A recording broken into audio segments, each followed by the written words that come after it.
butter, baby. Like butter. Like butter. It's almost like you've been practicing. I have Oh, actually. I'm like, and making sure that I click the button exactly whenever I'm supposed to. I actually work in IT. Like that's what I've done my entire career. I should be way more proficient at clicking one freaking button or setting all my crap up, but I have not done that. So, good evening, hello all. Twitch sphere, Twitchers, Twitch folk. I don't know what they like. Like, is there like a short form like nom de plume that people go by that watch Twitch? Twitchers, Twitch viewers, Twitchers. Twitchies. So no more button mashing. No more button mashing, Girk. No, every button push has a purpose these days. So say we all. So say we all. So say we all. So you probably noticed that that it's just 2 beards instead of 3 tonight for our listeners / viewers. Zach is traveling back from GameholeCon. Yep. We just got off the phone with him. He seems like he's doing really well. He had nothing but really positive things to say about it. Well, that's not true. That's not true. That's not true. Okay, we were just talking about this before we went live. Mm-hmm, We're not going to give any details, but yes. he did let us know about something that he heard. That was interesting and concerning. Concerning? Yes. I not necessarily concerning, other than the fact that I don't like it. Yeah, it worries me. And it's not grognardy this time. It's not gatekeepy. It's not anything like that. It's crap move. I feel like a crap move. It is frustrating. But, look, I like it. Tweakers, Twitchites, Twitches. Twitch. Where my Twitches at? Oh, Twitches be crazy. Twitchers. Boom, Twitch. Get out, the way. Yeah, we can't do that. We're not nearly cool enough to do that. No, but how cool would it be if the next Twitch-like platform gets created and that's their commercial?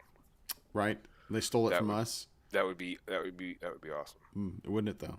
It's not really. Well, there's a Craig. There's a wild Craig. It is a mystery. We'll probably reveal it. We might reveal it on Tuesday. We don't want to do it without Zach, since he's the one that gave us the info. Yeah, but again, Zach's thunder. And also by then you may hear it. Yeah. So we'll say this then. There was a lot of positive that came from his visit, which just incenses Troy and I because we didn't go. Shake my fist at the sky. Yeah, so I think that means that we're going to have to make that happen next year. I don't know how we're going to do 4 next year, but I mean... I don't know how you're going to do 4, but I know how I'm going to do 4. That's fair. Because I'm going to do like 9. Ooh, that's true. No. That is true. See, for me, I've got 3 locked. 100%, no problem at all. Winter Fantasy, Gen Con, Origins. The 4th one, if I were to get Gen Con, or to get GameholeCon, that's pushing it. Yeah. It's pushing it. As much as I want it. I'll have to buy like a lot of flowers, a lot of jewelry. Yeah. Well, you work 4 jobs. I mean, I do work 4 jobs. This is true. You have to go clicky clacky on the keyboard a lot. Yes, we were talking about my wife's like ASMR thing about me clacking on my keyboard. She loves hearing me typing on my keyboard, and the more aggressive than I type on my keyboard, the more she enjoys that. No, that's enough. We're not going to talk about that anymore. Tyler's wanting to know where his John Mini's at. Oh well, if yeah, one of these. Yeah, he'll be there at Winter Fantasy. Yeah, I'll be at Winter Fantasy. Yeah, this is getting steamy. Nope, no, it's not, Girk. We're not talking like that. Because if my wife does not watch the stream. I gave her a hard time about that actually this weekend. I was like, but she loves hearing my voice and seeing my face, but she just doesn't. She's not as into D&D as I am. So if I run a game for her, she loves it. But otherwise, buffoonery. Or buffoonery. That's because that's pretty much on brand for us, I think. Yeah. Yeah. But But no, if you want to get a John mini, I will be happy to. I try to dole them out to any person that was interested, and many that probably weren't interested at Origins. So that was yes. Yeah, there were a couple where I was like, they were like, oh, take my money. Right there, yes. Well, there were more than a handful that were aggressive about getting a mini from me. So. Yeah, I had a couple of people hunt me down. Did you? I did. I had one or I don't know. People don't like me nearly as much as they like you, man. You're the mayor of Origins and Gen Con and all that stuff. Well, the funny part was the people that came in to hunt me down, they hunted me down for Zach's mini. Oh, well, then never mind. Because Zach. I mean, we're just gonna throw Zach under the bus. He's not here to defend himself. So well, I mean, look, if he weren't thrown under the bus, I'd be super more upset than I usually am when you all throw me under the bus. All right, you save it only for me. Somebody's got to talk crap about Zach too. Okay, so here comes the Zach crap. Let me have it. So I printed out the metric butt tons of mini S's, right? Mm-hmm. And I even brought bags for everybody to carry these minis in to pass out. They were stellar. And I mean, I've always got my bag on, passing it out at wherever I go. John always had his bag with him. Zach, nothing. So we would go to different booths and we'd give out our minis, especially Origins, because it was John and I walking around. Mm-hmm. And we were like, hey, if you go over to this booth, our buddy will have one of him, and you'll get the 3. And, oh, great. So then I go over to the booth, and I'm sitting there giving everybody a break. And people are like, oh, hey, there you are. We're here for your buddy's mini. And it's like, yeah, he didn't bring them. They're up in the room. Yep. So I had to go and collect and carry them around and go back to the different booths and deliver a Zach mini on behalf of lame ass Zach. Yeah. So Zach is not a team player. Zach's mini rarity is not based on a lack of availability to Zach. Mm-hmm. It is more on a lack of enthusiasm from Zach to dole them out. Right. I think that's effectively what we're saying here. I think what we're saying is that Zach doesn't care about the people that watch this and listen to this show. Is that? I think that's fair. I think that, yeah, okay, cool. Mm-hmm. Maybe that's fair. Maybe and he would pull the well, I put some in the bag and gave them all out. It's like, you put 2. Mm-hmm. You put 2 in the bag. Mm-hmm. You gave them out to the first 2 people you saw, and then you gave me I ran out because then when I found the box of them, it's like full. Mm-hmm. I went through at least a little over half of mine and felt pretty good about it. Which, by the way, if you have not actually gotten one from Troy yet, this is all Troy, right? With like the packaging and the seal and all that stuff. Oh man, just so good, man. Well done. I'm seeing some comments. Oh yeah, let's hear it. I've about wanting minis for those that can't make it to the cons.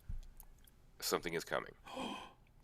Something is coming. So those that want will be able to get. But just give me a little bit to get that. One of the things I have to do is I have to print more Johns because he took all of his with him. Oh. So I need to. So I can help you print more Johns too. No, that's well. Then you still have to send them to me. So I might, you know. But no, yeah, I'm not like this isn't a John bash. It's like he took his with him, which is cool. So I just need to print up some more Johns and get them all packaged up. And this is not a John bash. Hang on, wait. No. Just let me enjoy this moment. Just let me have it. That was wonderful. Thank you. And that put my sign back together. Kill it. Shut up and take my money. Shut up. Yeah. Clip out the magazine. Yeah. No, don't clip it. Don't clip the coupon. That ruins the value of the magazine. Oh, absolutely. Do you remember the G.I. Joe figures? Oh yeah. You want to get the special ones? Yeah. I had the Cobra Commander. Oh. I had the Cobra Commander. I think I had sent away for the Cobra Commander. Because, see, this is how big of a Joe fan I was. Uh-huh. I knew the cartoon, the comic book, and the toy line were all coming out about the same time. Mm. And I was faithful. I have the entire run of the Marvel G.I. Joe comic book. Oh wow. Yeah.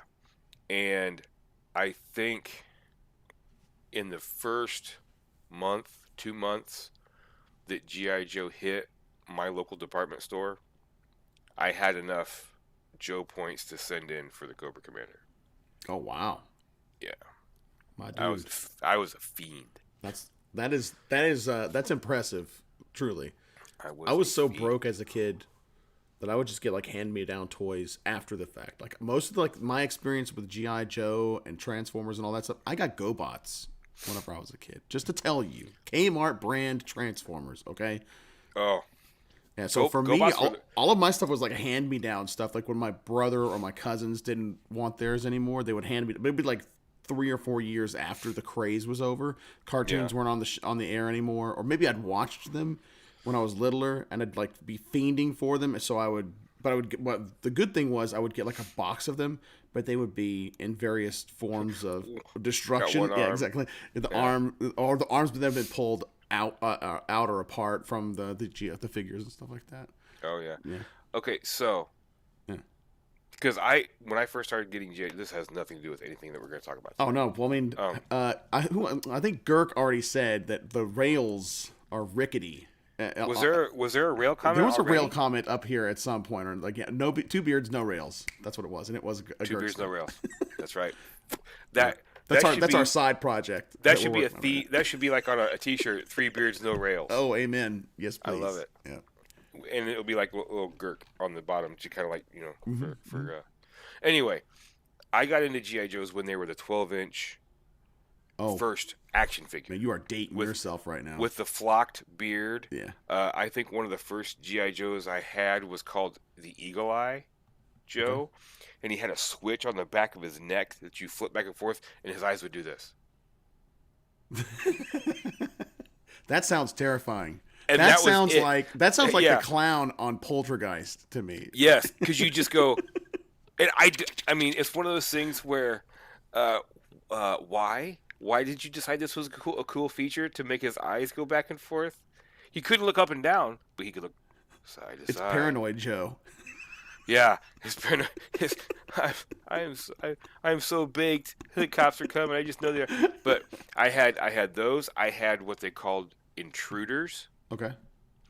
And it was a very cheaply made, all plastic, very little articulation, Neanderthal-like dudes from another planet that would do this. Oh man, see, I could spend an entire series on toys of the 80s and for the toys that I played with as a kid between, oh my god, all the Star Wars stuff, G.I. Joe, Mask, He-Man. Yep. Get out of my face about He-Man. Or the 1,000, for whatever reason, my sister had 1,000 Smurf, the little 2-inch Smurf figures. You got a Hallmark. They came from Hallmark at first. Yeah. Yep. And then there was Muscles. Do you remember those? You get a bucket full of them. Like the weird eraser guys. Yeah. Yeah. Oh yeah. Muscles and oh my god. Yeah. But there was a GI, because everybody knows the 12-inch GI Joe. Yes. And then everybody knows the current 3 1/4-inch GI Joe. Mm-hmm. There was a middle range GI Joe between those because of the petroleum shortage of the 70s and 80s. Oh. And the GI Joe was, I believe, 9 inches tall, and he was called Super Joe Commander. And he had buttons on his back, and he would punch. But he was not military. It was more like a futuristic thing. So he had like a black bodysuit with gold stripes on it and all this stuff.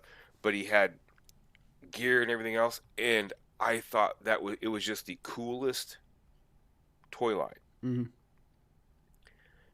And I will tell people about this, and they're just like, I have no clue what you're talking about. Never seen it. I mean, as a kid, I didn't know how toy runs and stuff worked. Sure. I found out later on that this toy line only lasted a year due to, pricing and the petroleum and all this other stuff. But I finally was validated, because you can't. It's hard to even find this stuff on like Wikipedia. No, just information about it in general. Wow. I watched the G.I. Joe episode of The Toys That Made Us.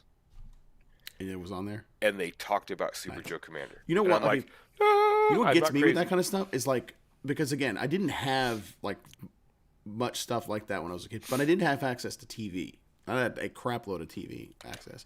So for me, it was either series or cartoons that I watched as a kid that no one remembers. Like, no one remembers the Gilligan's Island cartoon at all. Yeah, I do.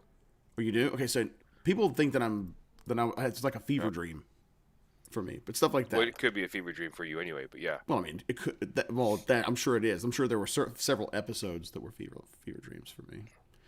Yeah, but those usually it was like watching like really obscure cartoons and stuff like that when I was a kid. Oh, yeah. Super into that. Anyway, well, we probably have to do a show at some point or another. Probably. I mean, if we have to, are we recording by any chance? Indeed, we are. Excellent. So tonight is crowdfunding corner night. So for those of you that, if you got paid last Friday, guess where your paycheck's going? Ha ha! You're welcome. Yeah, all those transactions on your bank account. Kickstarter. You backed this. It's just like you're in serious debt by the end of it, I'm sure. All right, are we ready to do this? We're ready to do this. Let's do this. All right. And 3, 2. Hello and welcome to the Bite Size Gaming Podcast, the podcast that's serving up a buffet of RPG topics to get you through your week. My name is John Christian, the Dwarven DM, and tonight the host that is joining me is Master Dungeon Master Blaster, Troy, Mad Dog Sandlin. Good evening, Troy. I don't know, I just threw that in there. Yeah, you threw it all in there. It's like it was just like a crap fest in there. Yeah. Well, I mean, if Zach's not here to give us like some kind of title, I feel like I have to embellish as much as possible. Kill a lot. 3, 2, 1, 1, 1. Look, I've done very well for myself, and I do not deserve such harsh treatment from our listeners and viewers out there. I actually do. It's fine. You don't? Okay. Oh no, I totally do. I know it is some penance that I'm still paying. Probably eternal. We'll see. So Master Troy, we're missing one of our members. One of the Stooges is not here. Our Mo is not here. No, Girk's here. Well, I mean, he's like the Curly Joe of the group. If he's one of the Stooges, take that, Girk. I don't know why. I'm sorry. I'm just projecting it, Girk. That's what that is. I'm projecting because Kill-A-Lot was projecting. No, so unfortunately, Zach is not going to be with us tonight. During this recording, Zach is traveling back from Gamehole Con in Madison, Wisconsin, and he had a very interesting, very brief report. It was 15 minutes or so that we were able to talk to him today while he was on his way, and very interesting. So we're going to reserve a lot of that for Zach and let him pipe up with kind of an after-action report on how things went. But a lot of good, some things that were iffy or questionable, but yeah, that's where we're at with that. So Zach will not be joining us tonight, but make no mistake, we have more than enough stuff here in the can. Yeah. Holy Toledo. Let's see. Let's count this out. 1, 2, 3, 4, 5, 6, 7, 8, 9, 10, 11 different crowdfunding / Kickstarters. So yeah, get that second mortgage ready. I've heard that there's some good, there's some great work from home opportunities out there for those of you that need help with your Kickstarter problem. That will probably start at least after tonight. Oh yeah. So you got that habit. Well, all right. Well, let's. I say we just go ahead and dive in. Do you have any news or anything like that we need to tell anybody out there, Troy, or you feel pretty good about starting up with the crowdfunding stuff?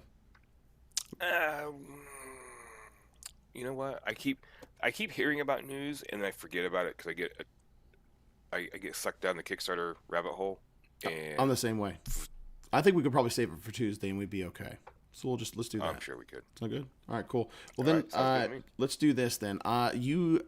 You've got one more than I do. I don't know if you snagged one from Zach or not. So if he's repped in here anywhere, but Well, yeah, he's repped in here a lot. okay, good. There's a couple from me, and then there's a couple that he wanted to talk about, and then there's even one that I'm repping for Girk. What? Oh, man, Yeah.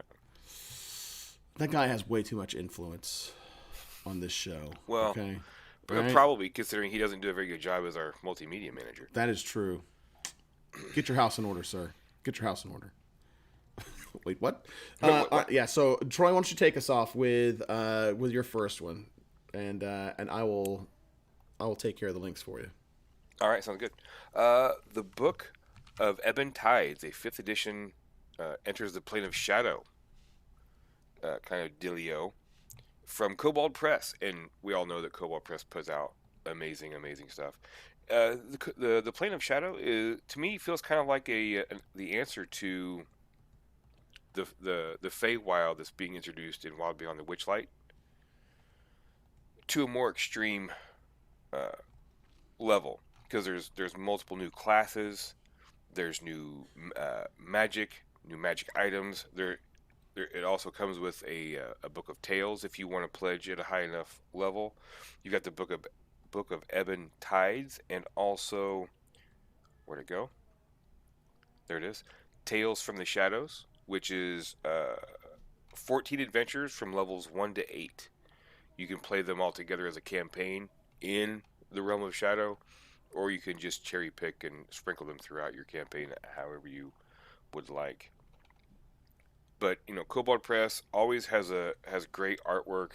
It's great writing, being done by Wolfgang Bauer and Silas Konowich. It's got 20 monsters from CRs 1 to 17, 15 races and sub-races, including things like Bearfolk, Lunar Shadow Fae, Sable Elves, 10 subclasses, things like the Light Weaver Sorcerer, Mother of Sorrows Patron, Circle of Shadows Druid. So it basically is exactly what you would expect a book about the Shadow Realm to be. And it's being done by Cobalt Press, and there's really not much more you need to say about it. It's going to be a solid book. Yeah. A solid 2 books. Yeah, it's 2 books then. I see a complete 92 page lore book detailing the Shadow Realm. What is the second book? What did I miss? It is the Tales from the Shadows, which is the 14 adventures. Now, it's okay? That's right. That's the 160 page, right? So 2 hardbacks that are in this. Or you could get them in hardback. They obviously have a PDF option that's in there too. Right on. And I'll tell you what, man. The fact that they're getting on that sweet alternate cover art train. Yeah. Wise, right? So the limited edition cover art looks haunting, like very similar to what we would see by old Hydro with some of the D&D stuff that's out there. Very similar. It very much gives me the vibe from Volos. Yes.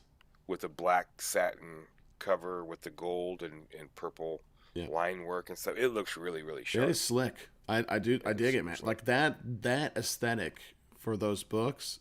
I may be in the minority on this. But with the Volos guide, the limited edition Player's Handbook, DMG, and Monster Manual stuff, all the stuff that Hydro did, that aesthetic, man, it doesn't have to come from him necessarily or them or whatever, but like that black background with like the foil art, oh man, like I would prefer that over pretty much anything else that they've put out there. I do like the limited cover art, most of it, but man. More of that would be fantastic. Most of the time, the regular book covers are just awesome as well. There's just something super classy about that. Yeah.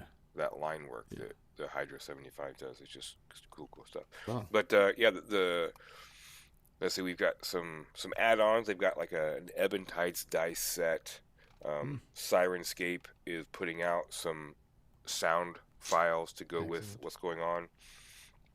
You can get some of their back catalog of stuff, the Courts of the Shadow Fae and Tales of the Old Margrave. You can add those into your pledge, and they've got a crap ton of stretch goals going on.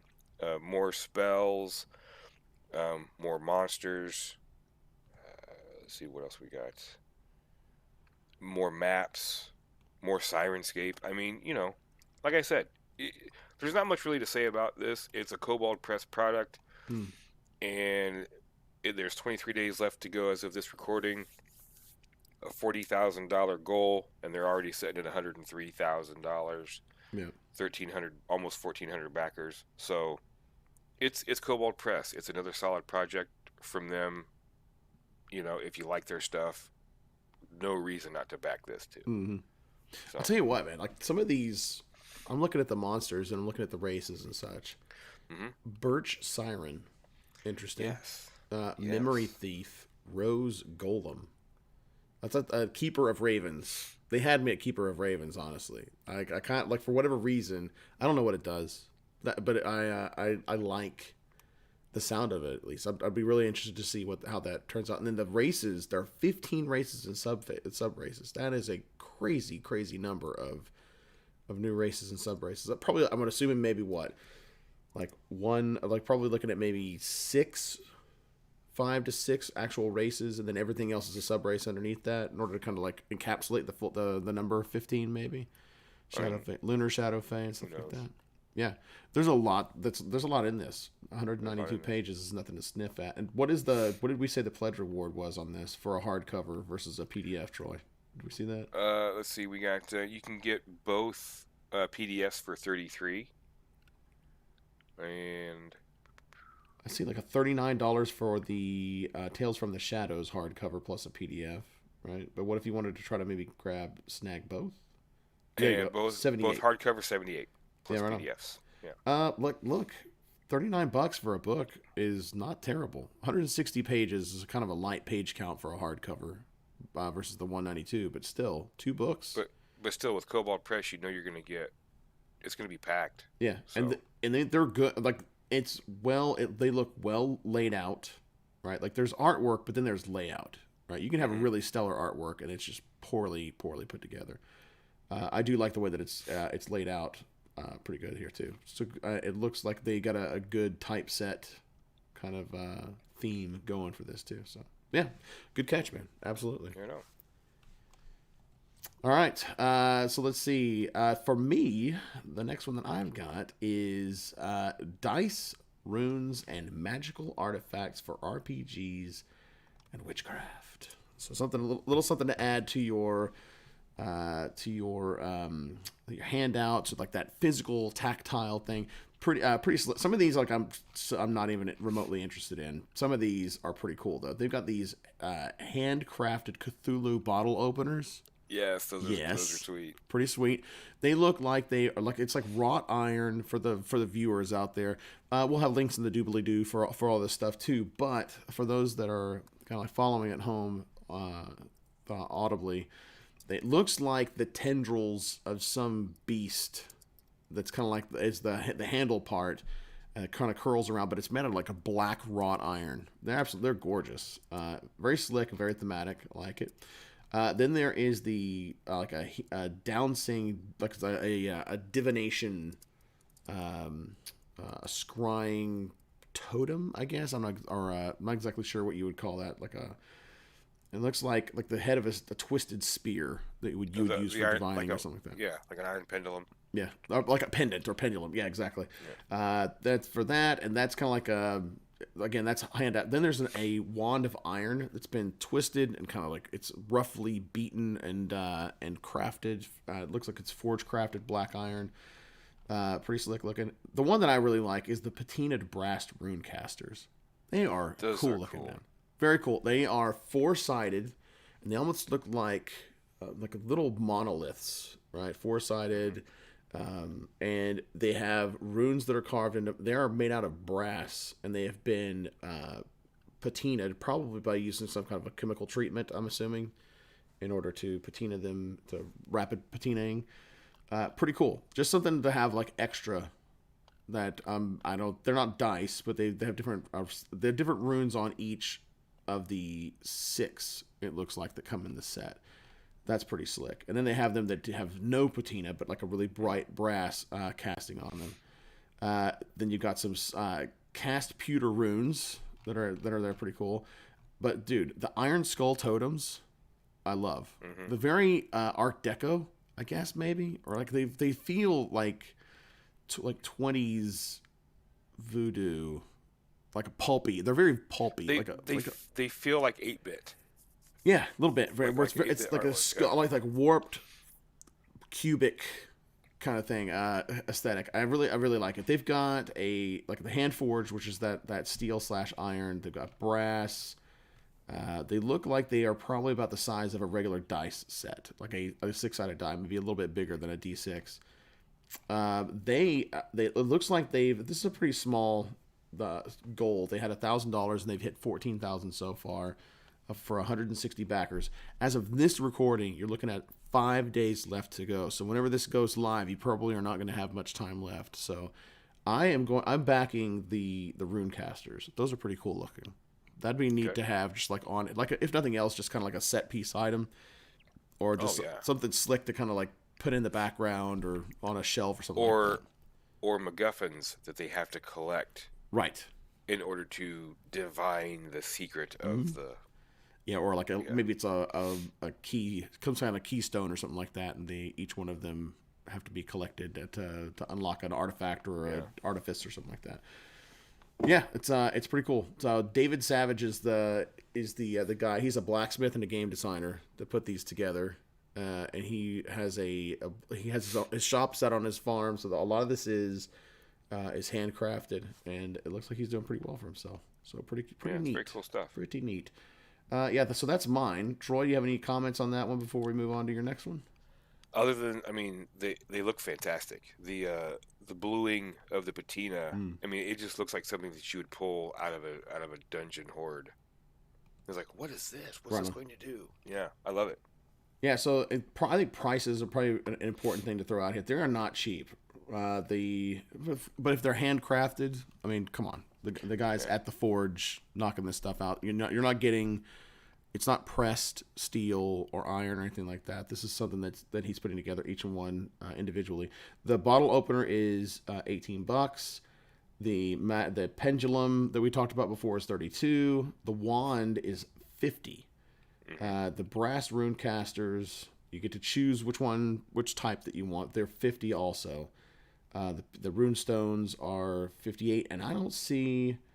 Let's see, Patron of Ravens. I don't see one for the skulls though, like a cost for the add-on of the skulls. So that may be one of those where he'll let us know later on down the line, but I don't see that anywhere. Probably the backer kit.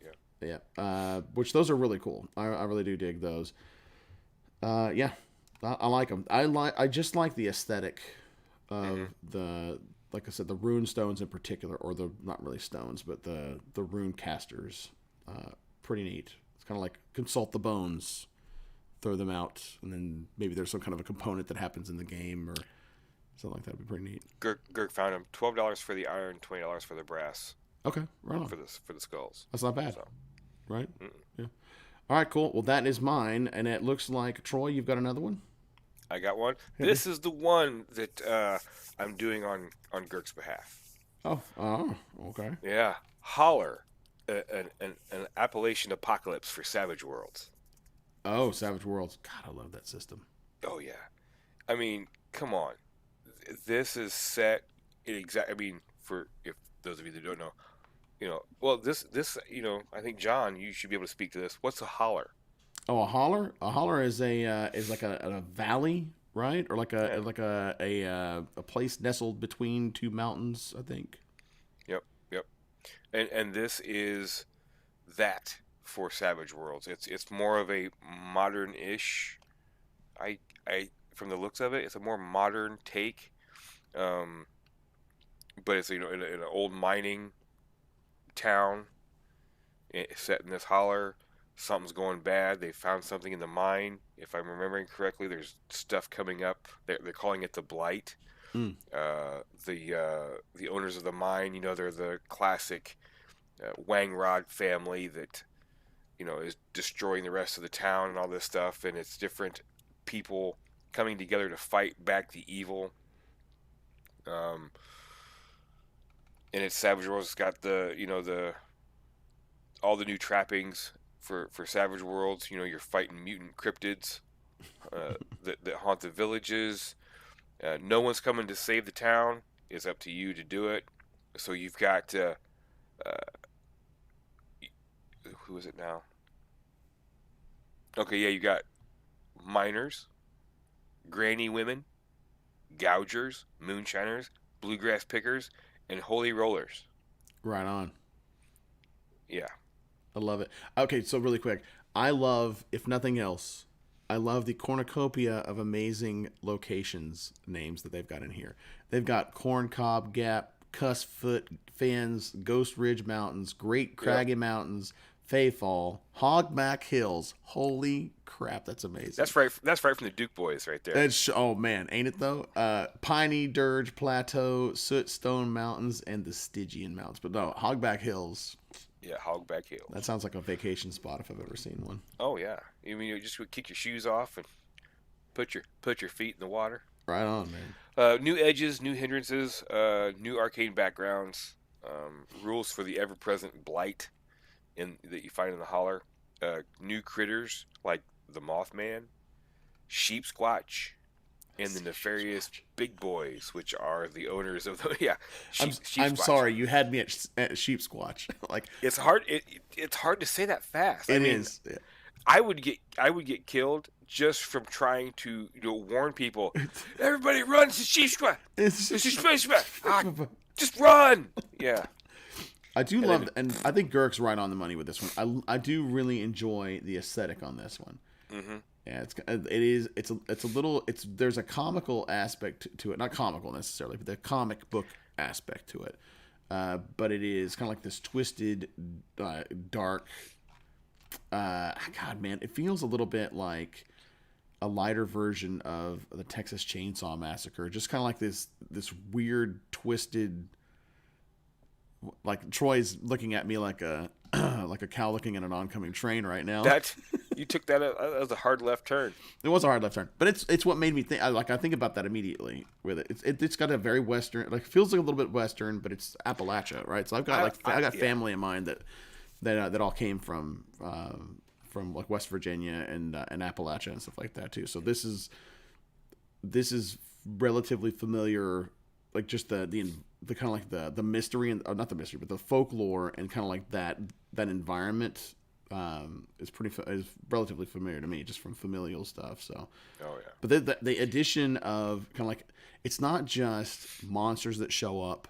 There's a like people It's are the whole thing. yeah It's, yeah well, here you get it's a 192 page full color hardcover is what you're getting, or you can get the holler boxed set.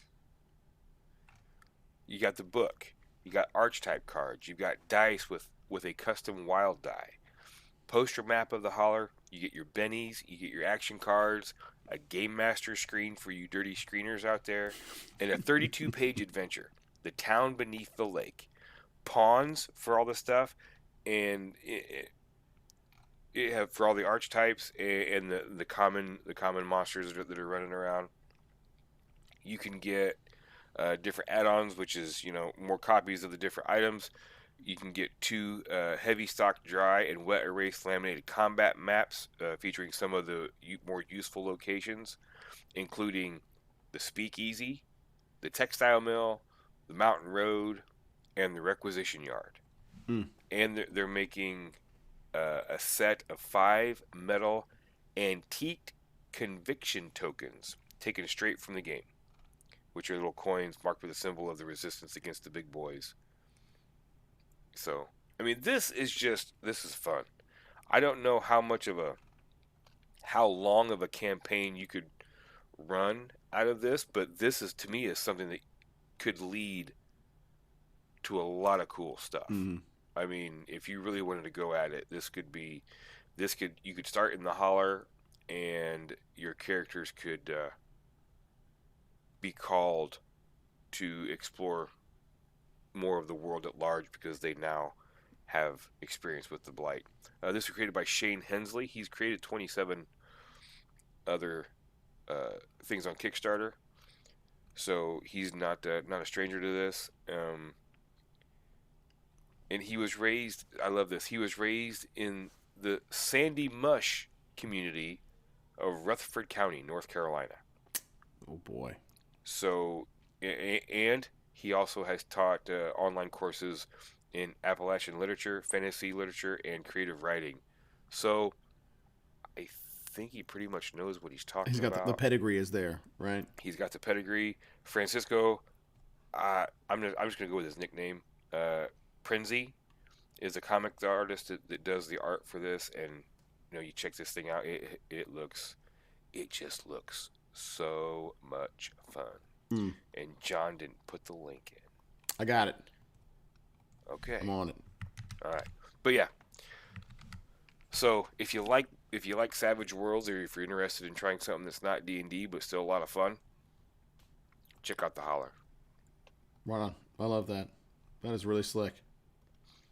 All right, so for me, coming up next, oh man, your friend and mine, Dragonlance author Tracy Hickman, has a new project that's coming out pretty soon. The Sky Raiders of Abarax, a 5e world from Tracy and Laura Hickman. So he and his wife are putting this together. There's not a ton that's out there about this just yet. There's some things on Facebook that have been released about it. A lot of what we're getting is just kind of like aesthetic, right? You've got this is 5e, but this looks like sky pirates or sky type adventures, right? You've got large galleons and large what look like they should be sea vessels that have taken flight and are going back and through the airways.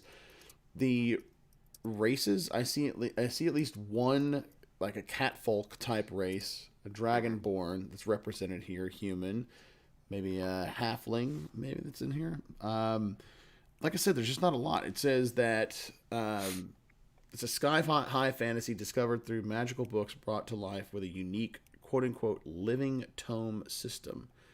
So this sounds like this is a new system, even though it's 5e. So then maybe there are some adjustments that are being made to it as well. One thing that what got my attention aside from that, it's Tracy. So I mean, I'm already interested, if nothing else. But then he posted today about Joe Manganiello is helping them work on this. Oh, nice. So man crush Joe, bless him.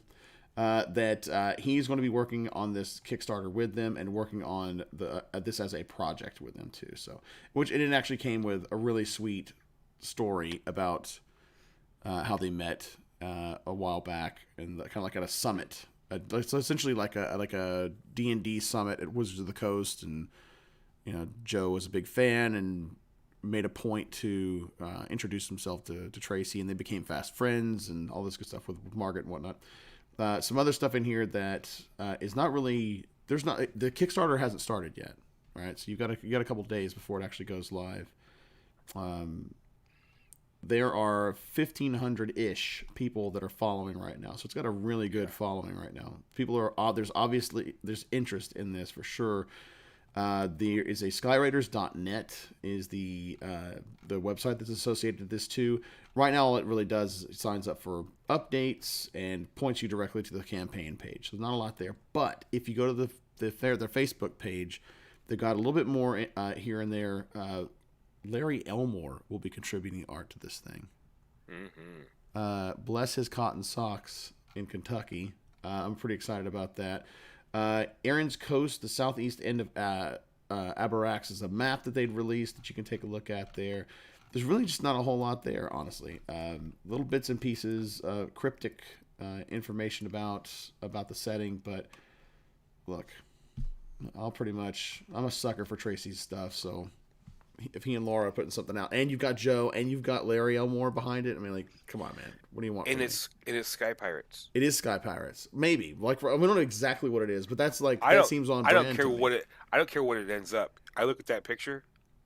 Those are Sky Pirates. That is true. I see a frilly lace cravat on one of the characters, so that's I'm pinging on that as well. But, my cravat! I forgot my cravat. oh, damn it!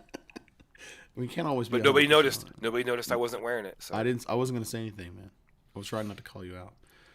Yeah, so we'll see what comes of it. We don't really know a whole lot right now, but we at our next I didn't know between now and our next crowdfunding corner whether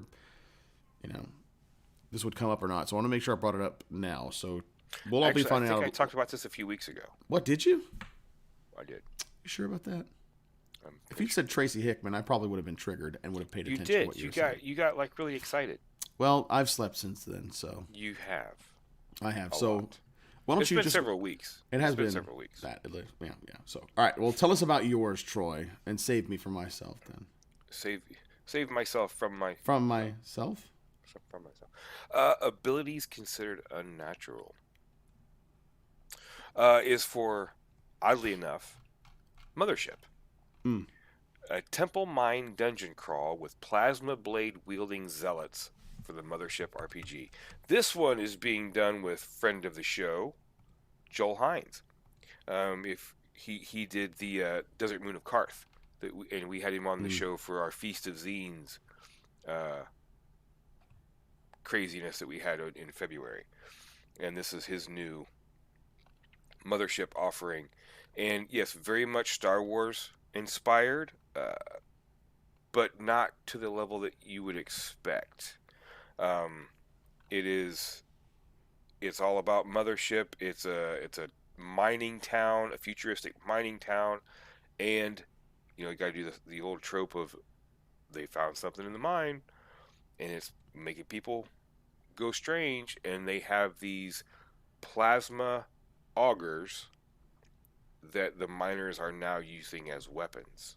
Ooh. And it has given some of these miners and others strange mental abilities. So you got a detailed map of the town. There's a 5-level dungeon crawl, about 13 NPCs. You have wandering encounter tables, a really cool cutaway dungeon map, a diagram map of the city, which is kind of neat. I love the art style that he uses for his Mothership stuff. 30 original pieces of art in this thing, and the idea is the company that owns the town and the mine, you are the last ditch effort before they nuke the site from orbit, because it's the only way to be sure. So you have to go down and figure out what's going on, why people are acting so strange, and fix it if you can. If you can't fix it, well, don't be there when the missiles get launched. Man, I love this.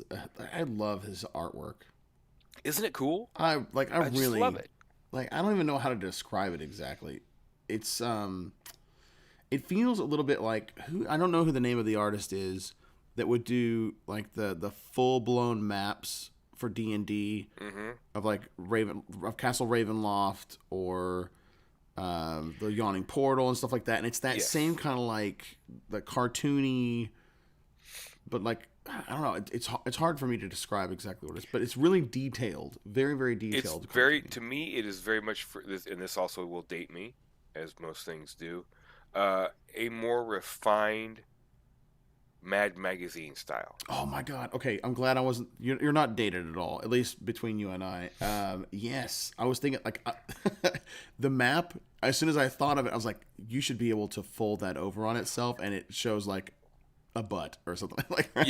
Yeah, exactly. For those viewers or listeners at home and viewers as well that are not familiar with it, in the back of a Mad Magazine, they would have this fold out, or they would have like they'd have a fold out image or like a comic or like a picture of something that was drawn out, and if you folded it a certain way, then it would reveal a hidden image, a butt, right, something. or something like that, right?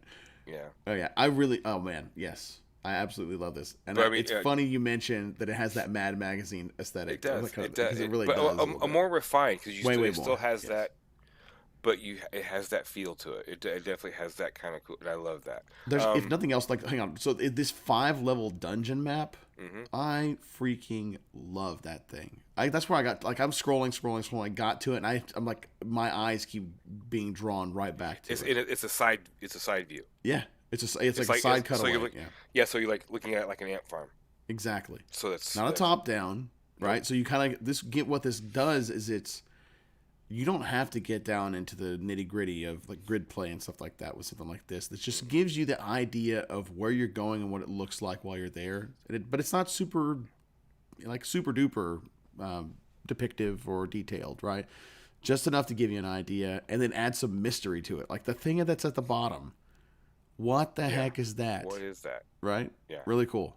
Like I really love this. Yeah. This is a really good find. I love the inspirations include Star Wars, aliens, historical labor disputes. Right. That just kills me.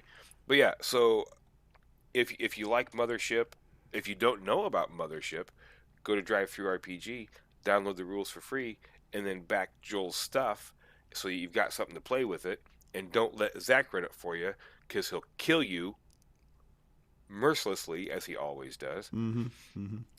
Whether it makes a good story or not, he does not want you to come out alive.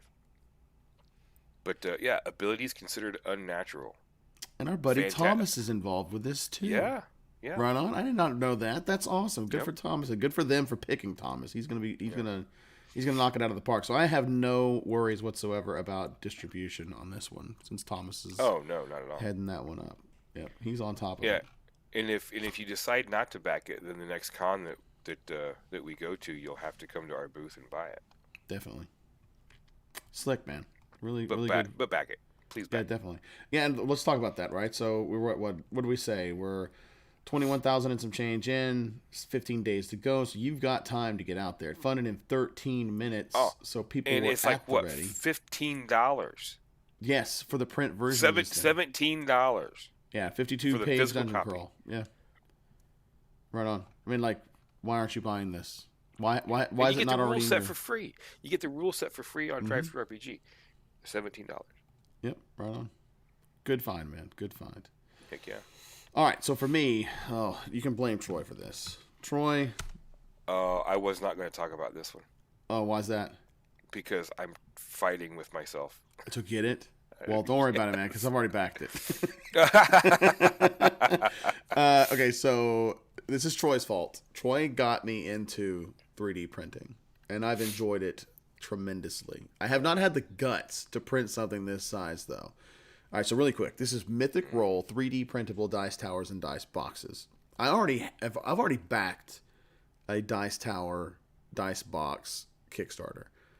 I've already got crap that I need to print. I was looking at it this weekend before I saw this. I'm like, oh man, I totally need to get those printed, and I just couldn't pull the trigger on it because it was like, this is gonna be so much resin, and if I screw up even one support on this thing, the whole thing's gonna melt on me.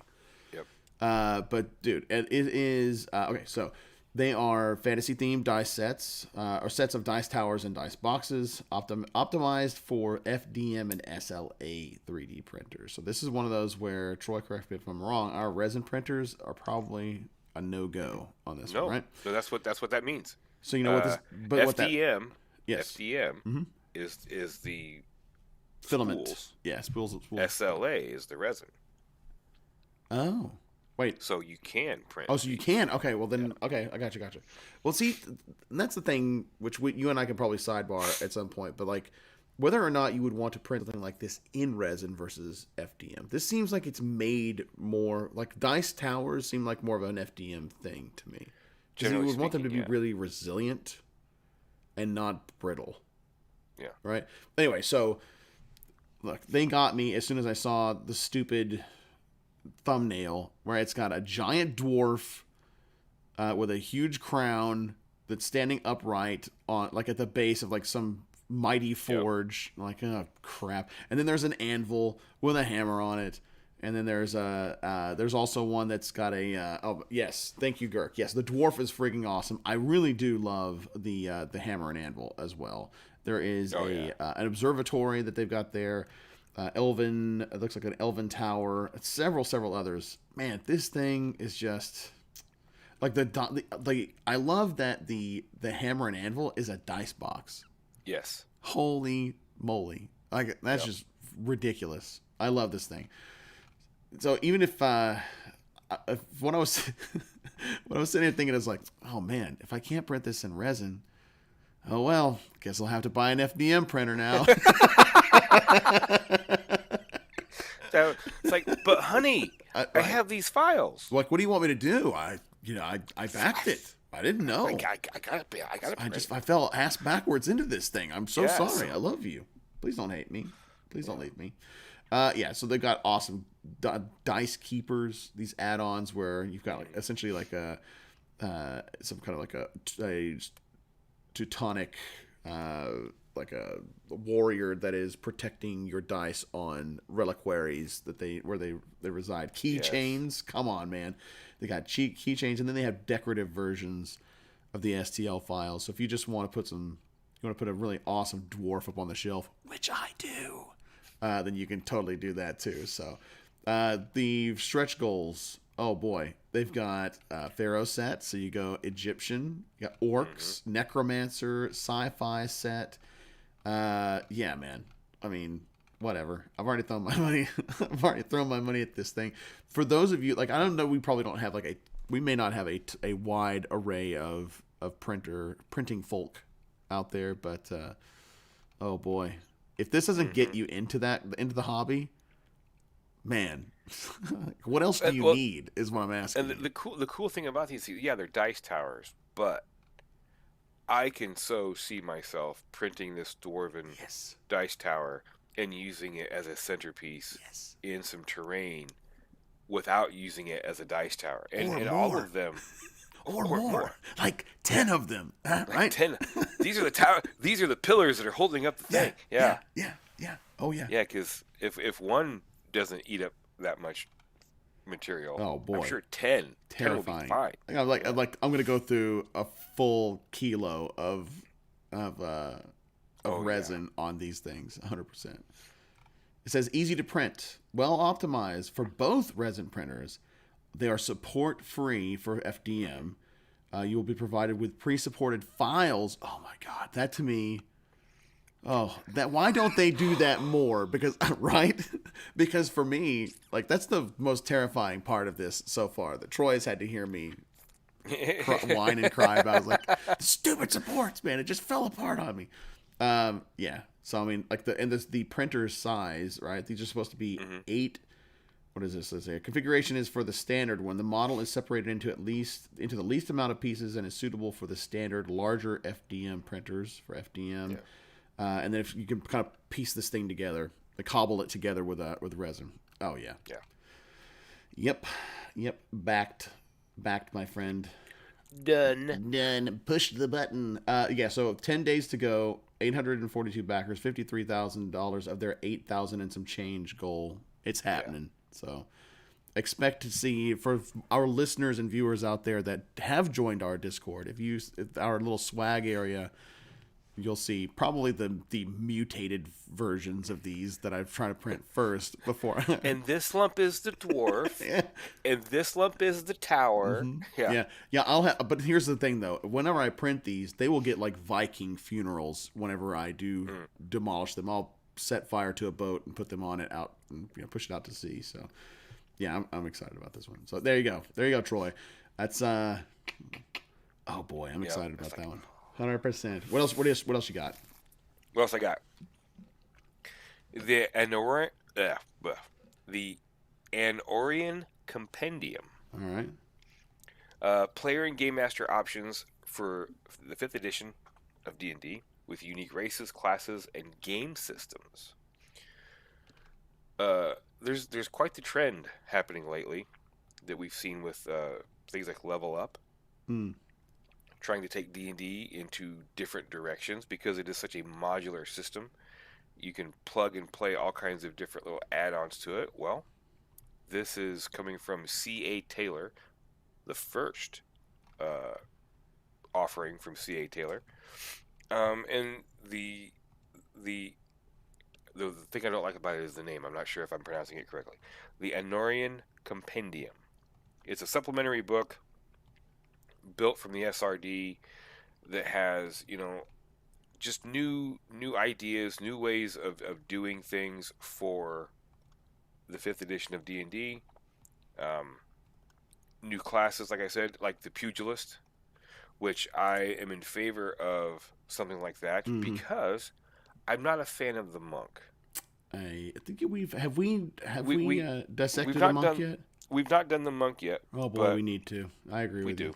Yeah. But the Pugilist is more of that. I'm going to reach out and grab anything that's not nailed down, and I'm going to beat you to death with it. The brawler. I'm not so sure. Yeah, I'm not so sure I would have called it the Pugilist, because to me that's more of a boxing type thing. But I definitely like the sound of something that's going to beat you to death with a stick.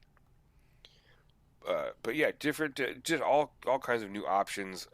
9 playable, brand new playable classes, with 35 new subclasses and over 15 new subclasses for the core classes that are already in 5e. They will also delve into 16 new races, all ready to go.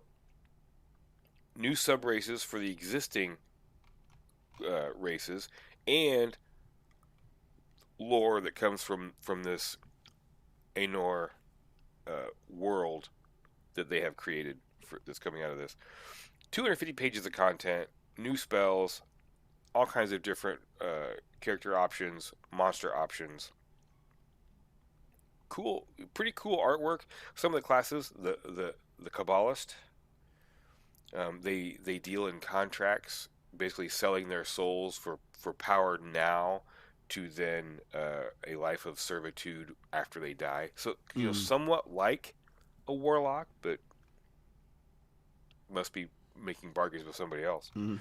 Gunslinger, which we've seen gunslingers in different done in various ways before. Spell swords, so somewhat like maybe like a hex blade or an old, multi-class. What is it? The sword singer or song blade? Blade singer. Blade singer. There you go. Could be something like that. Where you're imbuing your weapon with different powers as you go. The Rune Weaver, which I like the idea of this. The Rune Weaver is a powerful spellcasting class with its own unique magic system. That intrigues me because, wizards and sorcerers in flavor are completely different types of magic users, right? It's basically the same spell system, though. Yeah. So hopefully this could be something, and it talks about you can customize the spells on the fly by combining different variations from their library of runes. So I'm very intrigued at how this is going to work out. An engineer, which is to me much like a tinkerer, but they've got technomancers, technicians, and demolitionists are the 3 subclasses for their engineer. So just new flavors of artificers, which I'm cool with. Shapers, which another spellcasting class that deals with the 4 elements and harnessing the energies of the elements into ranged combat. So yeah, I'm kind of digging this. And apparently they don't allude to it in the top half, but in the bottom half they kind of let it leak. They have prestige classes. Oh, interesting. They're reintroducing prestige classes in this little 5e expansion that they're doing. That I'm interested in seeing. Now, okay, let me tell you this really quick. So my take on this is I'm hoping that this is going to be the little Kickstarter that could, because they're not asking for a ton here. They're asking for 8,500. They have not hit 8,500 yet. They've got 16 days to go. I think I'm pretty sure they're going to end up hitting their goal for sure. I think they will. I'd like to see them do more, because I think it's a very interesting. I think it's an interesting concept. I like a lot of what they're trying to do with this, and I'd like to see when it comes to fruition, what comes of it. Right, looking at some of this artwork, the Pugilist, man, that's a BA artwork right there. Not some beefy dude with a handlebar mustache or something like that. No, this is a woman who knows how to smash the guts of an orc with her fists. And in a brawl, in a barroom brawl, broken bottle in hand. I like that. I dig that. That's out of anything they could have gone with. I dig that. Her, to me, that's Tika. Oh yeah, right. Yeah, like she's the one that would totally end up in like that's how she would handle that for sure. Well, there's not a frying pan. Well, but the bottle, No. they couldn't get the rights to the frying pan. They had to use the bottle. That's right. That's what happens to that's what would have happened to the high theocrat if the companions hadn't come in and done stuff. So the other thing too is like again, artwork was really really great in this for such a small Kickstarter and for it doing as well as it is. It should be doing better. I don't know, maybe it's presentation or what, or why they're having such a hard time with it. Well, I mean, it's also, it's presented just as, fine. I don't think there's anything. They're not really missing out on anything. $15 for the PDF, $20 for the PDF and the art portfolio. You can get the whole thing for $45 for the hardcover. And they even said that they've been working on this since basically 5th edition came out. Because they just love this. They love the game. They love the system. They love the plug and play aspect of it. So they wanted to do something to give back to other fans. Again, if nothing else, I'm happy to at least support with with the PDF purchase. If nothing else, I want to see what their 9 different new playable classes look like. 35 subclasses, 15 16 new races. They are not holding back on this at all. Right? They're not. This seems like they may have planned like this is the only thing we're going to do for this, right? Because that is a crap load of like very campaign or product specific content that they would put out in that opening salvo project that they've got out there. Yeah. I'll tell you where they won me though. I don't know what it is. It's probably the Secret of Nim that does this for me. But any kind of mouse folk at all in any game, I immediately just fall in love with it. It's just ridiculous. I'm looking at the picture that got you right now. Yep. Malzen are known for their bravery and loyalty. Oh man, Mrs. Brisby, I love you so much. Yeah, Jonathan Brisby. I go back to the Don Bluth era of anthropomorphic animals and Secret of Nim in particular, right? So yeah, I mean it's been done before. I'm not saying that it hasn't, but this is a playable race that is mouse sized. I want to see how they handled that mechanically. Like a lot of this stuff is like this is a big swing for this project. I mean, I am rooting hard for him. I'm backing it for no other reason, just out of principle, right? I want to back it just because of all the things in here that sound like things that I wanted to do anyway, to develop and things like that. So I want to check it out, and I want to see where they go with it. Yep. Same reason why I'm backing Level Up. Same reason why anybody that's coming out with these, we're taking D&D and making it more crunchy. We're taking D&D, we're making it more of this. We're taking D&D, we're making it more of that. Right. Awesome. Do it.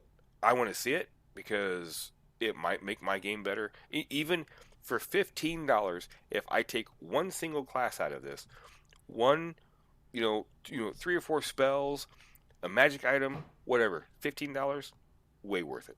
Absolutely. Good call, man. Way worth it. Okay, so next up is mine. I could not remember for the life of me if we talked about this one because as of this recording, we have a little over 48 hours to go on this. We got 58 hours left. So when this comes out, it's probably going to be too little too late. So for those of you that are watching at home on Twitch, this is probably going to be your last night. Dungeons of Dragmar. We're kind of going back to that same. It's a similar aesthetic to the artwork that we were talking about before. It's very comic booky, except for this is full color, right? This is like heavy metal to me. Again, man, I know I've said it before, but I really dig an 80s metal type of vibe in my games. I don't even know why. Because I was young at it. Like I've said before, all that crap terrified me whenever I was a kid. My brother would be listening to like Iron Maiden, and he had the full size Eddie poster on his like the door poster and all that stuff. But man, I don't. Maybe that's why it is, because it's super evocative to me whenever I see that kind of stuff. I get kind of like a specific nostalgic feel. But man, I really, really dig this. So really quick, Dungeons of Dragmar.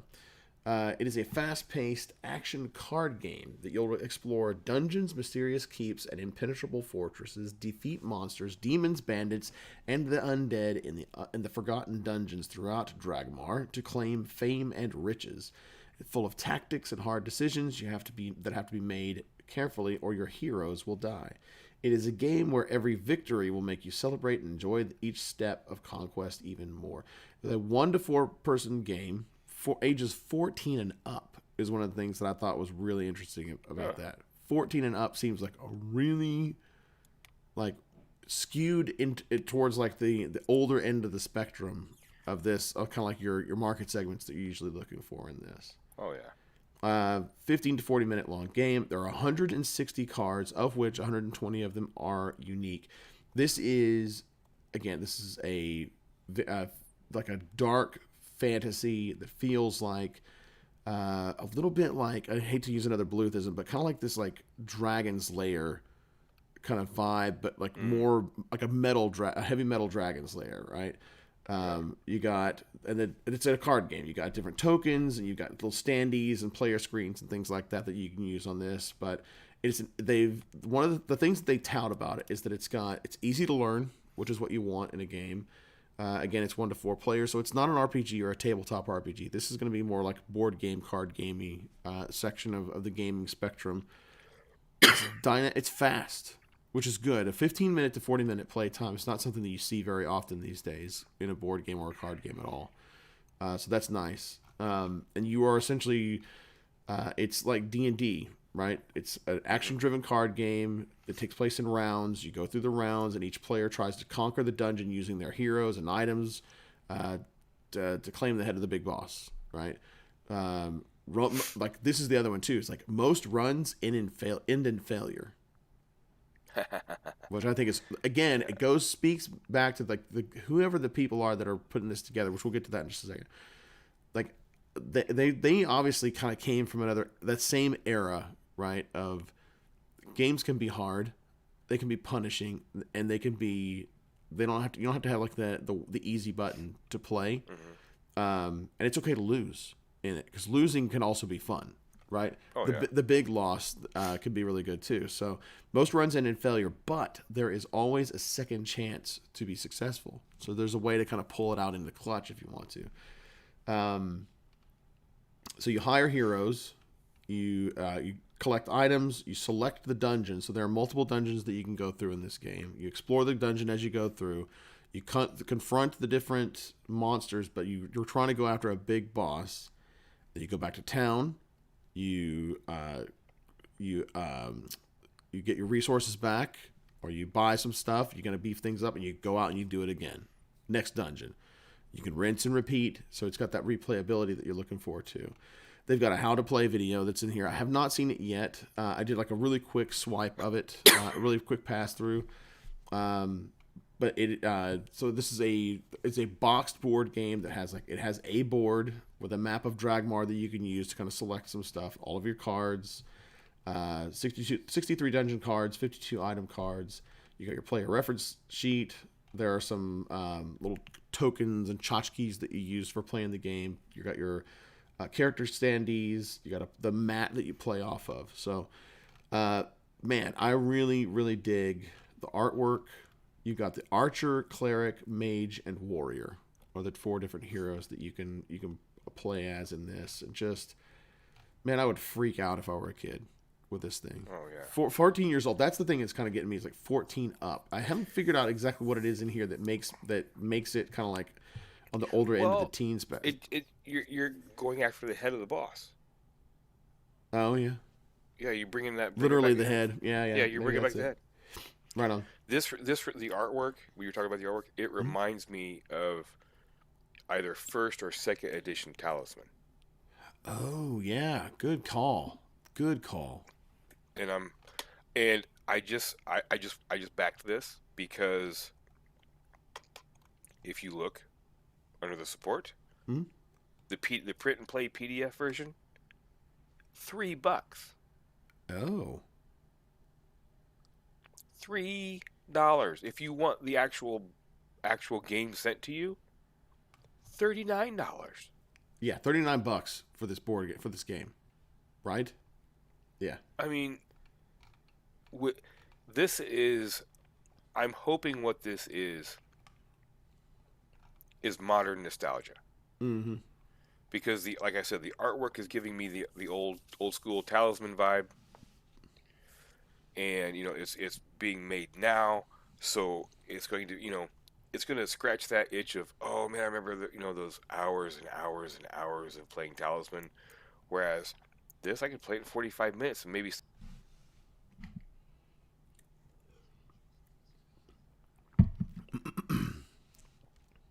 12 hours straight. Right. I appreciate a game that's like it expects to be like a tight play. Yeah. Right. It doesn't look like there's a giant footprint for playing it either. So this is again one of those things where if you're at a con, you could play it in the hallway in between games while you're waiting for something, or you could play it waiting for your food, airport while you're waiting for your food, or while you're eating if you wanted to. Right. If you're so inclined. $39. That is not a huge investment for something like this, for a boxed playset. I mean, we're not talking about 1,000 things that are included in it, but but the price point is on point. It's super reasonable. So they've already hit their stretch goals on this really quick. So they've got the card quality upgrade. They've added the Paladin as a new hero, the Warlock as a hero. So now you have 6 heroes instead of 4. They have an expansion, Dead Elves Tell No Tales. Sold. If nothing else, that's all I needed. Sold. You dwarf. You dwarf. More curse cards, component quality upgrade, multi-language printed rule pack. The Inquisitor is now another hero you can play. A second expansion, the Undead Crusade. Oh boy. Loving it more and more. And then game box art upgrade. So neoprene player mat is the thing that they're shooting for next. I think, they're definitely going to hit that. Easy peasy lemon squeezy. Probably going to hit maybe 2 or 3 more stretch goals on this. As of this recording, 58 hours left to go. So I hope you got in when you could. Yeah. And if not, hopefully they got late backer pledges. Yeah, absolutely. Yeah, so that's my next one. Love it. Pretty cool. Yeah, I dig that. We'll definitely have to be playing that at our next con. Heck yeah, dude. All right. This one is this is another one that Zach was telling us about during the last podcast. Planigia, I believe, is how you pronounce this. Planagia? Planagia. Planagia. Ramalama Ding Dong. Platu, Verata. The prehistoric 5th edition campaign setting. Yeah. Yes. Yeah. Let me just drop this in here. I got you, boo. So, I already got you. I already beat you. Got you. But I mean, just the cover art where the blue horned rhino thing that the blue primeval elf woman is riding on that first picture with the Tyrannosaur kind of thing coming up behind. I mean, yeah. Oh, man. Discover a world of raw action, primordial horror, and mystic awe. This has got Tarzan and Robert E. Howard written all over it for me. Mm-hmm. Do some throwback to some old, even Conan is more advanced than this kind of thing. The campaign, you've got the 5e book. If you get the deluxe, it's got the slipcase, the GM screen, an adventure. In the Lair of the Night thing is the adventure. You get a soundtrack. There's another digital adventure, Echoes of Planagia digital adventures. You want to take a sneak peek? They've got a download that you can snag to check everything out. The artwork is really cool. You got It's a primordial fantasy setting. The dungeon means cursed painted caves of cannibal clans. Mm. Uh, there's no more safe hearths, no taverns, no libraries, kingdoms, or cathedrals. It is a place of utter wilderness where survival is the only law and it must be carved from the world by force of might and magic.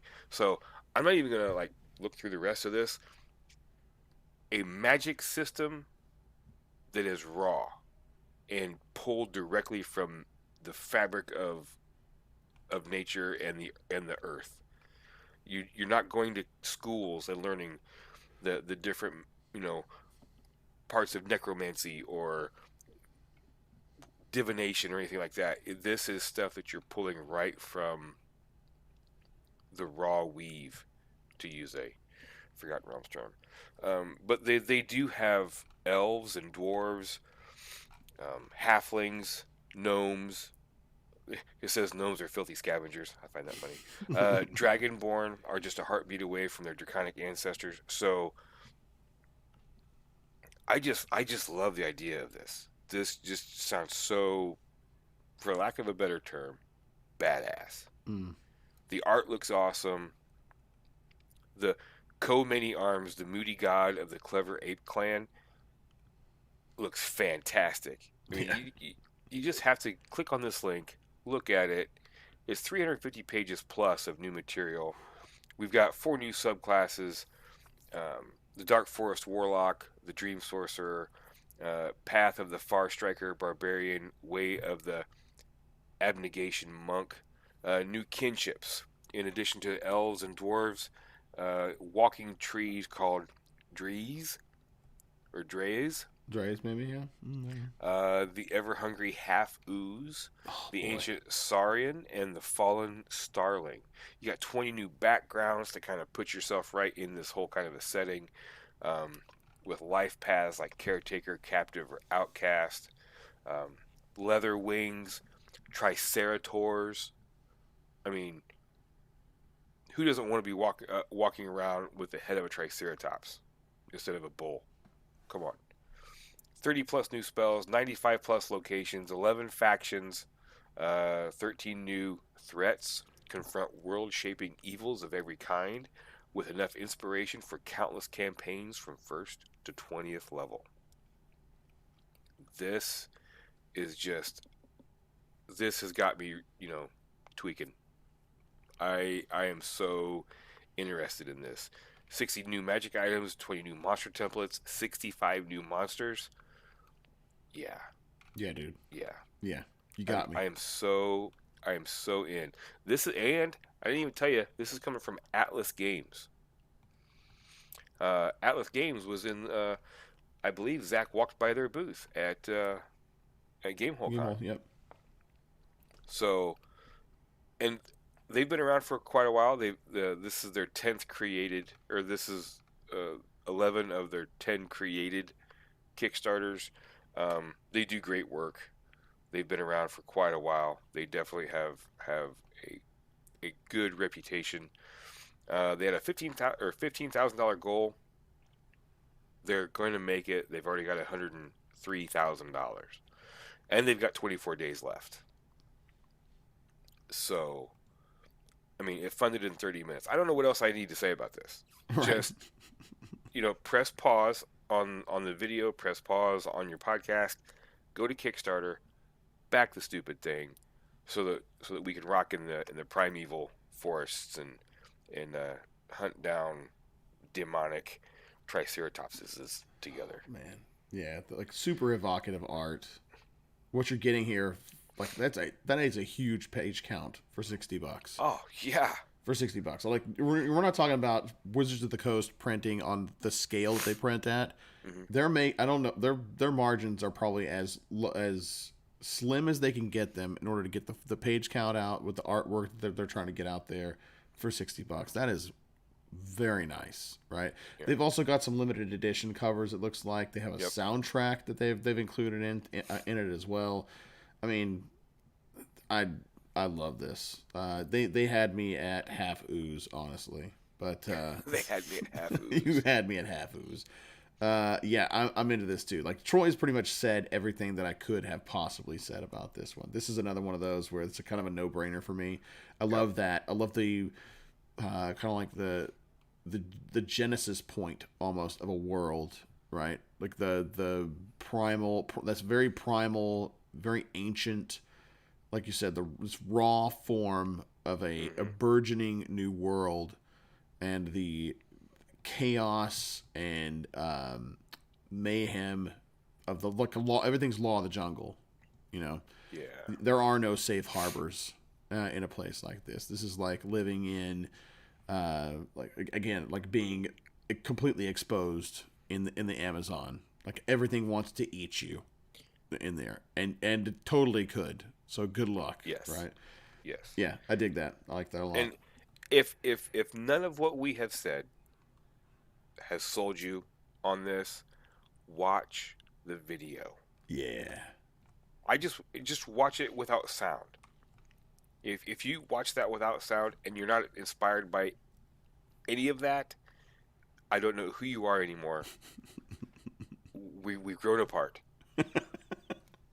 But and if we have sold you already without watching the video, watch the video anyway, because when you see the Tyrannosaur yell, it's the best. It's the absolute best. But yes, Planagia, the prehistoric 5th edition campaign setting from Atlas Games, back it. Right on. Well said, my friend. Well said indeed. All right, so next up for me, oh boy, this one I have not backed this yet, but because I can't figure out exactly what pledge level I'm going to end up backing this one on. Let me tell you what I like. I like dice, and I like my swag that goes with my dice, whether it's dice prisons, dice towers, dice bags, you name it. So this one is card and dice leather gaming accessories. I love a good dice cup. And man, the Q Workshop has a couple of really good ones out there, right? But these, my friends, if you like the leather dice cups that Q Workshop puts out there, and they are great. Don't get me wrong. These smoke the crap out of those. I love these, man. I absolutely, because the embossed leather on this is phenomenal, all right? And it is sad to me. Like people, they've only made $3,600 out of their $2,300 and some change goal. 42 backers, 20 days left to go. This is sad to me because these are so good. And we're not talking about like $100 for a dice box. We're talking about like 20 euros, which is going to set you back like maybe 30 bucks, 25. Maybe. Yeah, 25. Yeah, 24. They got 24. Thank you. Exchange rates are hard. But man, they've got, oh my god, different colors, right? And they've not only do they have dice cups, they've got dice boxes, which are like half. They're not like full size cup size, right? They're like about 4 inches wide and about 2.5 inches deep. They've got card satchels with the same kind of embossing, leather embossing and coloring and stuff like that on there. Or you can just get the whole set, 65 euros, right? If you need a little bit of everything. The different designs they've got a dwarven beer mug with a stein with the symbol. I guess that's thorn. I think the thorn rune that's on there. Like I know which one I'm getting. Of course. Yep, you got the dragon head. You got the Cthulhian tentacle face on one. The fleur-de-lis, a pentacle, a wolf head, a Celtic cross, the skull and cross. For those of you out there that are fans of the Imperium of Man, then you're looking at the skull and cross from Warhammer, even though they don't say that. You got a unicorn, ish, right? Yes, thank you, ish. All rights reserved. You got minstrels. A minstrel one, which is kind of like a lute and essentially it's like a bard cup, right? Crossed axes and a griffin head. Different colors: blue, green, red, tan, mahogany, and black. Man, these things look so freaking good. I don't know which one I'm going to get or how many I'm going to get. And oddly enough, just looking at these, oddly enough, the black is the least appealing to me. Right. Usually, I'm with you. Usually, that's the one I'm always going for. Right. In this instance, though, it's the last one that I looked at. Yes. The mahogany I mean, Yeah. everything else, the blue, the green, the red, the tan, the mahogany, all has that rich, varied coloration throughout that makes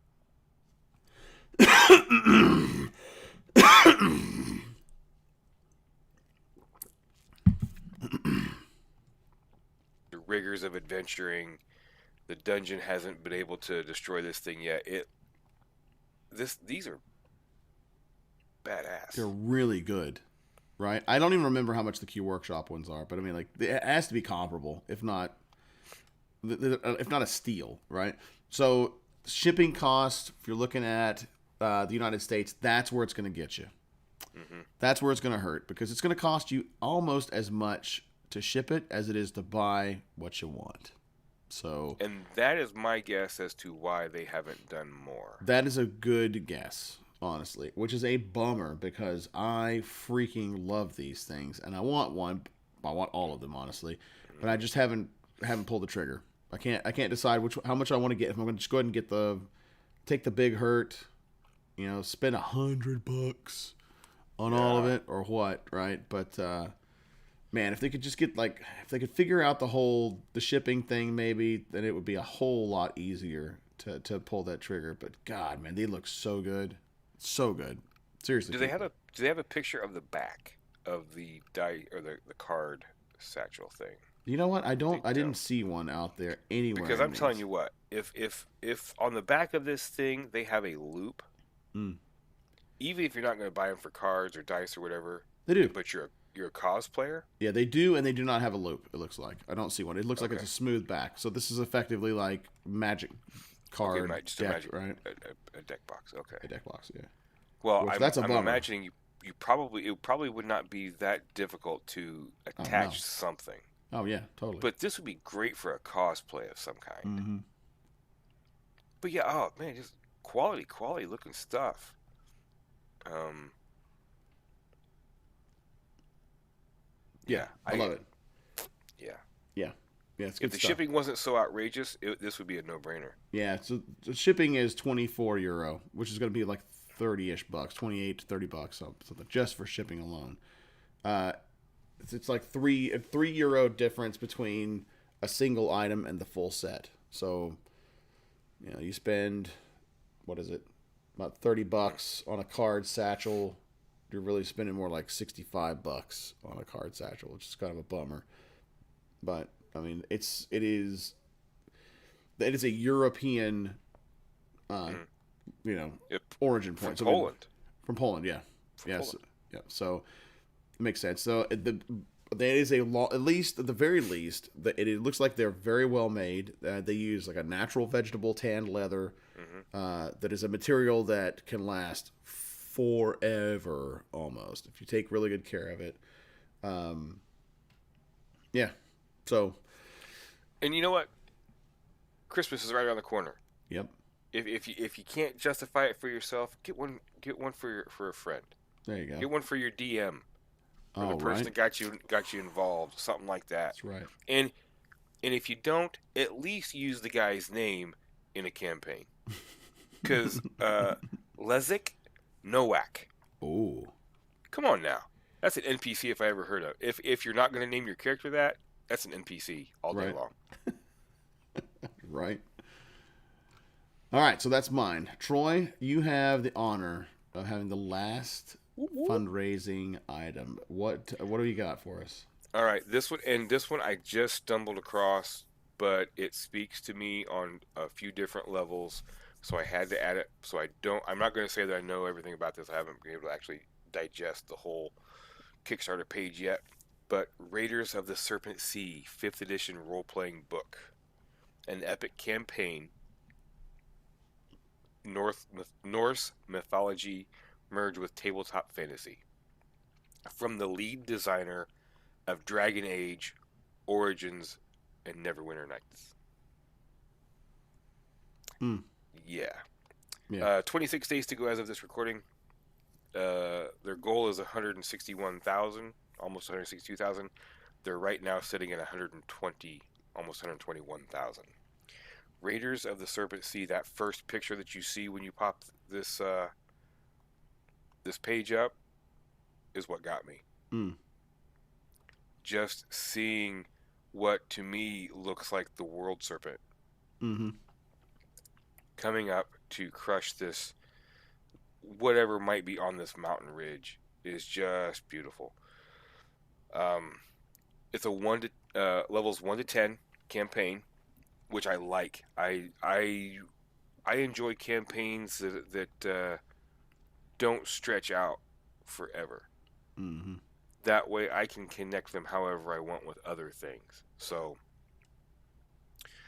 yeah, we're talking, centuries ago, uh, beautiful, wondrous world, shape-changing fiends known as the Jotun, warred with the heroic Vanir. So, yeah, very much Norse mythology, just drips throughout this whole thing. Um, it just looks amazing. Like I said, I'm sorry I did not get a chance to look at the whole thing before we went live, but I don't need to because it looks fantastic. The pedigree is already there. You've already got somebody who has been in the trenches, Dragon Age Origins and Neverwinter Nights. Mm-hmm. And it comes from Arcanum Worlds, Canada. Which they're the ones that did Odyssey of the Dragon Lords that we covered several weeks ago, and it looked freaking ridiculously good.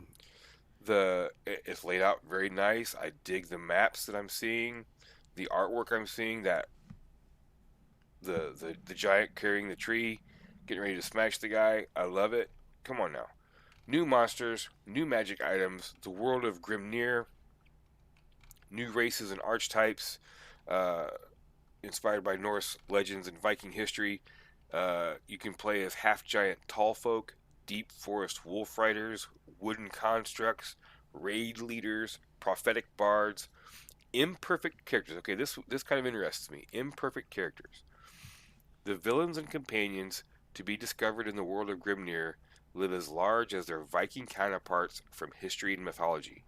And like those counterparts, the denizens of this world often fall victim to their own pride or arrogance on their own quest for glory. So, what does that mean in a campaign? It very much intrigues me. If this is something that's for the characters, putting those fobials in there for them to trip themselves up on as a role-playing device, as a character-building device. I really like the sound of that. Mm-hmm. Because I'm tired of, it really kind of, I want it to be a more sweeping story. I don't want the characters to feel like they deserve plot armor so they can make it through the whole campaign. Right. I also like it when players give themselves gives their give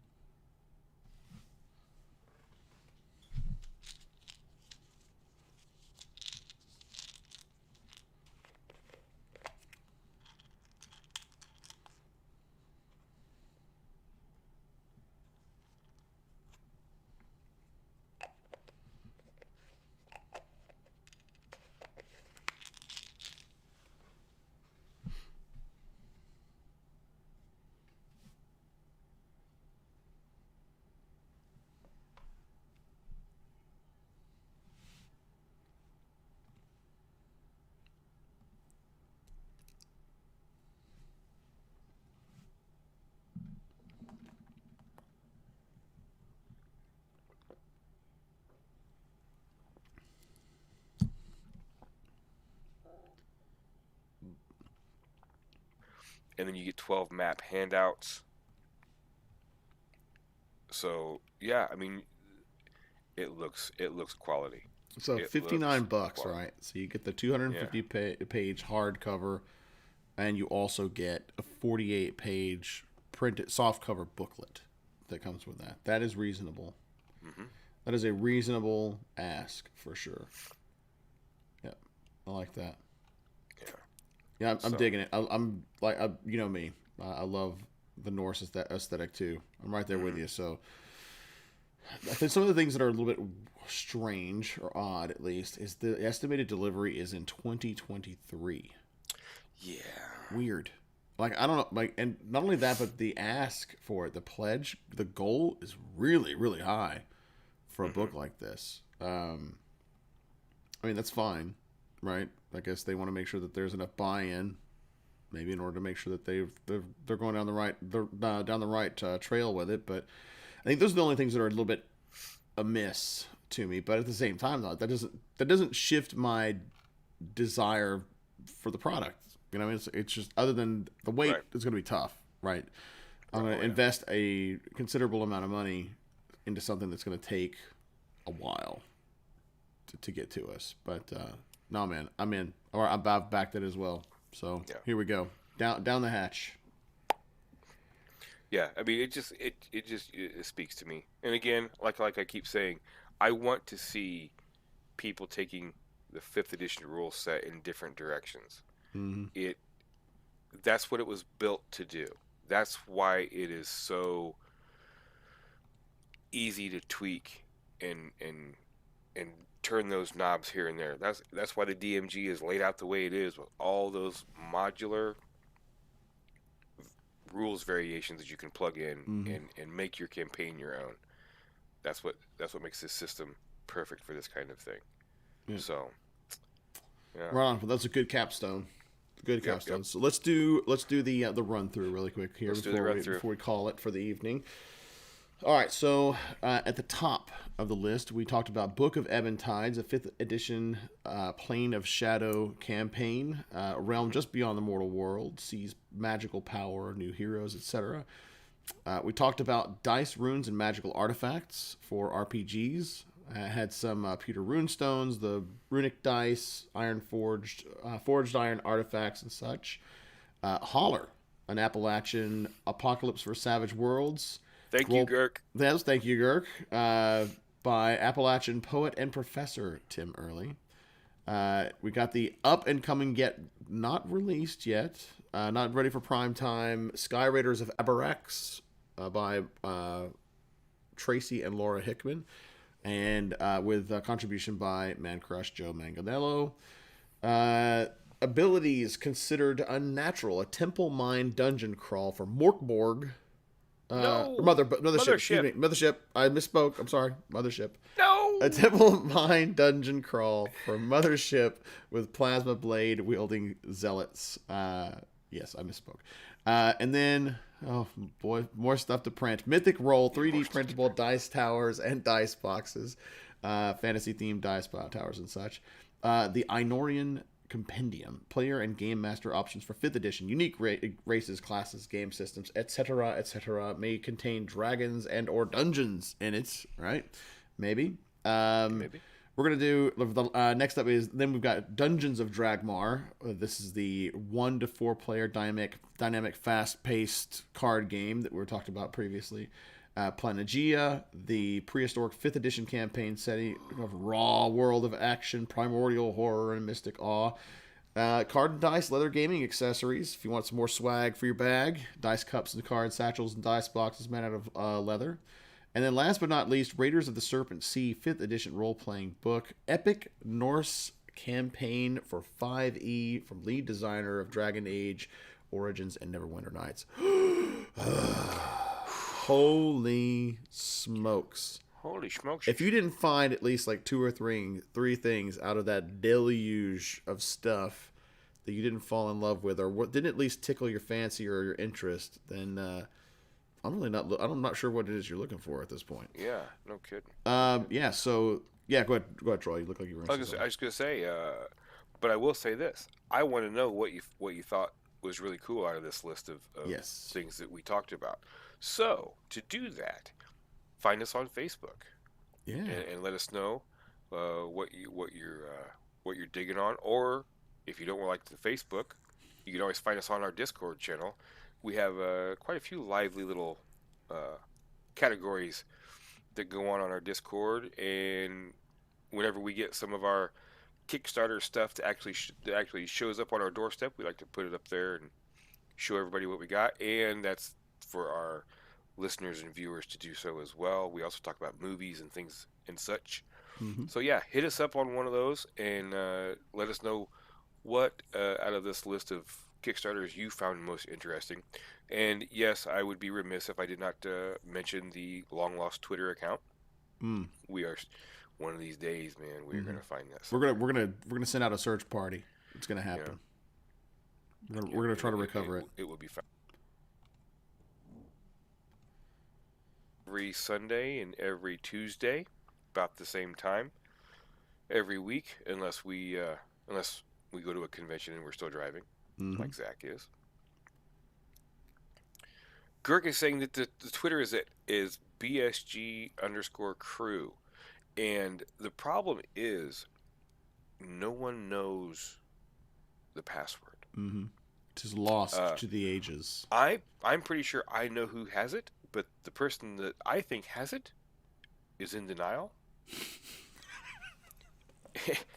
and it's and not for me, some by the and way. for some it's not John. It's and not for me. some reason thinks I have it, but it is not I.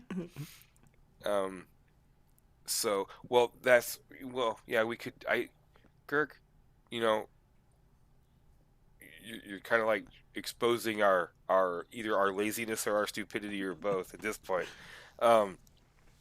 Yeah, we could probably change the password, but I think we tried. And it didn't go to an email that any of us had at all. So I think it went back to the person that we're both thinking of. Maybe? I don't know. And it's probably going to their spam, and they're not checking it. But I don't know. My guess is we'll end up just making a whole new one at some point. Probably. Or I will make a new one because Zach hates Twitter, and John is just right behind him. This is true. In that, so yeah, my animosity doesn't run nearly as deep, but more apathy than animosity.